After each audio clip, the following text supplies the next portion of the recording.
चलिए अब स्टार्ट करते हैं उदाहरण नंबर 9 जो एक्सरसाइज 6.4 से पहले आता है। तो देखिए उदाहरण 9 हमसे ये कह रहा है कि वर्गमूल ज्ञात करो। अब देखिए वर्गमूल की जब बात आती है तो बहुत सारे स्टूडेंट कंफ्यूज हो जाते हैं कि शायद अगर वर्गमूल की बात कर रहे हैं तो हम जो है इसके अंदर अभाज्य गुणनखंड की विधि का यूज करेंगे और फिर जो है वर्गमूल निकाल देंगे। तो ऐसा नहीं करना है, यहाँ पर हमारे को पूर्ण वर्ग की विधि का यूज करना है जो कुछ इस तरह से होती है। उसके अंदर कुछ स्टेप है तो बहुत ही सरल, लेकिन एक दो बार इसको रिपीट करेंगे ना तो ये अपने दिमाग के अंदर आना चालू हो जाएगा। तो यहाँ पर देखो इसको कैसे करते हैं, जैसे कोई भी संख्या दे रखी है, ठीक है ना। तो देखो पहला एग्जाम्पल लेता हूँ मैं 729 वाला, ठीक है। तो देखो 729 इस तरह से लिखना हमारे को। अब क्या करना है कि पीछे से स्टार्ट करना है, यानी पीछे से कहाँ से, इकाई से। तो दो दो के जोड़े बनाने हैं। तो देखो पहला जोड़ा तो ये बनेगा 2 अंकों का, और दूसरी संख्या सिंगल है तो वो एक बार ही जोड़ा बनेगा, यानी एक जोड़ा 7 का और एक जोड़ा 29 का, ठीक है ना। अब अभाज्य गुणनखंड में हम क्या करते थे कि कुछ इस तरह से हम जो है लाइन खींचते थे और फिर जो है बीच में से भी जो है लाइन खींचते थे। लेकिन इसके अंदर थोड़ा सा क्या है, चेंज है, हम लाइन नहीं खींचेंगे, इसके अंदर करेंगे क्या कि 729 को इस तरह से कवर कर देंगे, ठीक है। अब क्या करना है कि जो पहली संख्या हमारी है कौन सी है, 7, ठीक है ना। तो 7 जो है ना वो किस संख्या के वर्ग के बराबर है या फिर किस संख्या के वर्ग से छोटा है। छोटा हो तो ही चलेगा, बड़ा हो तो नहीं चलेगा। जैसे देखो हमारे पास में 2 है, अब मैं 2 का वर्ग करूंगा कितना रिजल्ट आएगा, 4 आएगा। उसी प्रकार मैं 3 का स्क्वायर करूंगा यानी वर्ग, तो उसका आएगा 9। तो अब जब दोनों का हमने वर्ग किया तो किसका रिजल्ट छोटा आया है, 2 का आया है। तो वही संख्या यूज करनी है जो 7 से छोटी होगी। तो यहाँ पर कौन सी संख्या ऐसी है जिसका वर्ग 7 से नीचे आ रहा है, तो 4 आ रहा है। तो यहाँ पर वो संख्या आप लिखेंगे, ठीक है ना। फिर यही संख्या वापस यहाँ पर लिखेंगे, यानी जो संख्या भाजक में होगी वही संख्या भागफल में होगी। अब जब इसका वर्ग किया आपने तो कितना रिजल्ट आया, 4 आया। तो इस 4 को 7 के नीचे लिखेंगे। अब हम क्या करेंगे, इस 4 में से इस 7 में से जो है 4 को निकाल देंगे, यानी माइनस करवाएंगे। तो 7 में से 4 निकल गया, कितना बचेगा, 3 बचेगा। और फिर क्या करेंगे, ये जो दूसरा वाला जोड़ा है ना ये दोनों अंक इसके साथ में उतार देंगे, तो 29 इसके साथ में उतर जाएगा। अब क्या करेंगे कि जो भाजक था और भागफल था, तो भाजक के अंदर यही वापस संख्या जो भागफल थी यही इसके अंदर ऐड हो जाएगी। तो 2 इसके नीचे आएगा तो कितना आएगा, और फिर इसको जो है इसके अंदर जोड़ देना है। तो 2 और 2 कितने हो जाएंगे, 4 हो जाएंगे। अब देखो मन से जो है हमारे को दिमाग ऐसा लगाना है, देखो जैसे 4 है, ठीक है ना। अब यहाँ पर एक ऐसी संख्या सोचनी है जिसको इससे ही गुणा करने पर वापस जो है ये वाली संख्या बन जाए या फिर इससे छोटी संख्या बन जाए।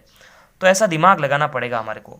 तो हमारे को लगभग जो है पता है कि कौन सी ऐसी संख्या होती है जिसको गुणा करने पर जो है इकाई का अंक 9 आ सकता है। तो देखो एक तो वो संख्या 3 हो सकती है कि 3 को 3 से इंटू करने पर 9 आ सकता है।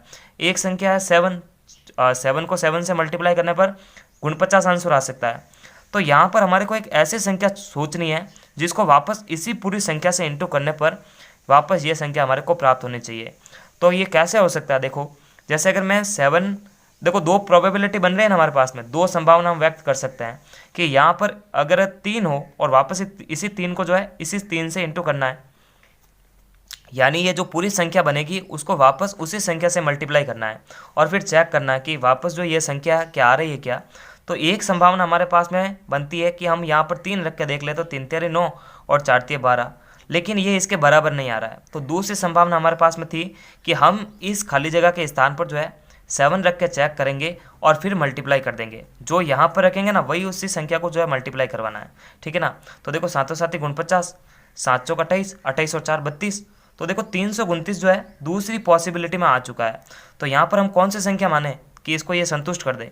तो यहाँ पर मैं इसको 7 मान सकता हूँ और यही जो 7 है वापस यहीं पे आएगा, क्योंकि जो भाजक होगा वही भागफल होगा, ठीक है ना। तो कितनी संख्या है, 329, और ये इसमें से घटेगा 0 आ जाएगा। तो हमारा जो भागफल का प्रोसेस है ये पूरा हो जाता है। तो इसका मतलब ये जो भागफल होगा ना यही इस संख्या का वर्गमूल होगा। अब वर्गमूल का मतलब क्या होता है कि उस संख्या पर रूट लगाना है, यानी जो वो संख्या होती है वो किस संख्या के 2 बार मल्टीप्लाई करने से बनती है। तो ये जो 2 और 7 आया ना यानी 27, यही इसका जो है वर्गमूल है। यानी 27 को आप 2 बार मल्टीप्लाई खुद से करके देख लेना, 7 2 9 आ जाएगा। तो इसका वर्गमूल क्या आता है हमारे पास में, 2 7। तो ये देखो पहला वाला तो हमने सॉल्व कर लिया है। अब इसके जैसा ही जो है दूसरा वाला भी सॉल्व करेंगे। तो दूसरा वाला क्या है, 1296 वाला है।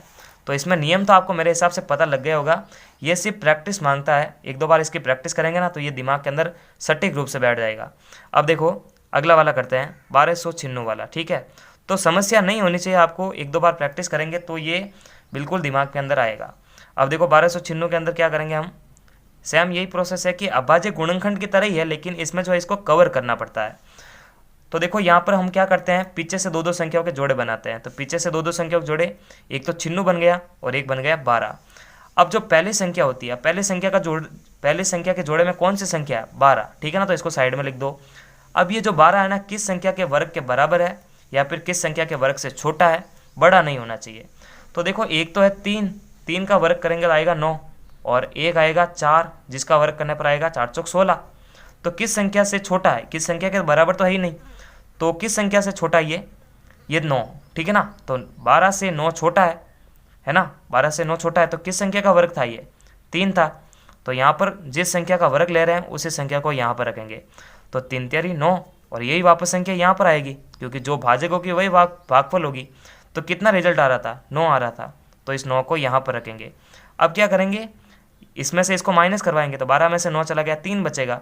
और फिर जो पीछे वाली दो संख्याएं थी जो दोनों ही जोड़े में थी, वही भी वापस जो है नीचे उतर जाएगी। तो 96 यहाँ पर नीचे आ जाएगा। अब जो भाजक थी, जो भागफल था, यही भागफल जो है इसके अंदर ऐड हो जाएगा। तो 3 + 3 कितना हो जाएगा, 6 हो जाएगा। अब यहाँ पर जो एक खाली जगह है, इस संख्या में एक ऐसी संख्या से इंटू करो कि ये 396 के बराबर आ जाए या फिर इससे छोटा आ जाए। तो यहाँ पर देखो 6 है। अब यहाँ पर संभावना ऐसी व्यक्त करो कि इसको जो है इस संख्या से मल्टीप्लाई करने पर हमारे पास में 396 आ जाए। तो देखो दो संभावना बनती है कि 6 को 6 से मल्टीप्लाई करने पर जो है इकाई का अंक 6 आ सकता है। एक तो संभावना ये होती है, एक होती है कि 4 को 4 से मल्टीप्लाई करने पर 6 इकाई का अंक हो सकता है। तो दो संभावनाएं बन रही है, या तो 64 यानी 4 रख के देख लो और मल्टीप्लाई करके देख लो, तो 4 चौक 16 और 6 चौक 24, 24 और 1 25, लेकिन 256 आ रहा है। और दूसरी संभावना है कि यहाँ पर मैं 6 रख के देख लूँ और फिर इसको मल्टीप्लाई कर लूँ। अब देखो ध्यान रखना कि यहाँ पर जो संख्या होगी ना, वही के वही संख्या यहाँ पर भी होगी, यहाँ पर जो संख्या होगी वही के वही संख्या यहाँ पर होगी। तो 6 चंग 36, 6 चंग 36 और 3 39। तो देखो दो प्रोबेबिलिटी हमने लगाई, लेकिन ये जो 4 वाली है इसको संतुष्ट नहीं कर रही है, लेकिन 6 वाली इसको संतुष्ट कर रही है, क्योंकि 396 आ रहा है। तो यहाँ पर जो संख्या हमने मानी है दिमाग से, वो कौन सी है, 6 है। तो जो संख्या यहाँ पर होगी वही संख्या यहाँ पर भी होगी, और जो रिजल्ट आया वो यहाँ पर होगा। अब जो अगर 0 आंसर आ रहा तो फिर ये जो प्रोसेस है ख़त्म हो जाता है, फिर जो भागफल होता है यही हमारा रिजल्ट होता है। तो 1296 का जो वर्गमूल है वो क्या है, 1296 का जो वर्गमूल यानी इस पर रूट लगाना है, इसका रूट क्या हो जाता है 36, यानी 36 को आपस में जब खुद से मल्टीप्लाई करवाएंगे ना तो 1296 हमारा रिजल्ट आएगा, ठीक है ना। तो ये दो है, एक दो बार इसको रिपीट करेंगे तो ये आपके दिमाग के अंदर आएगा। खाली एक बार प्रैक्टिस करने से कुछ नहीं होगा, बार बार प्रैक्टिस करेंगे ना तो ये दिमाग में आएगा। तो नमस्कार, थैंक्स फॉर वॉचिंग। और पूरे चैप्टर की जो प्लेलिस्ट की लिंक है आपको वीडियो के डिस्क्रिप्शन बॉक्स में मिलेगी, वहाँ जाकर बैक टू बैक सारे वीडियोस देख सकते हैं। तब तक के लिए लाइक, सब्सक्राइब और शेयर करें। नमस्कार।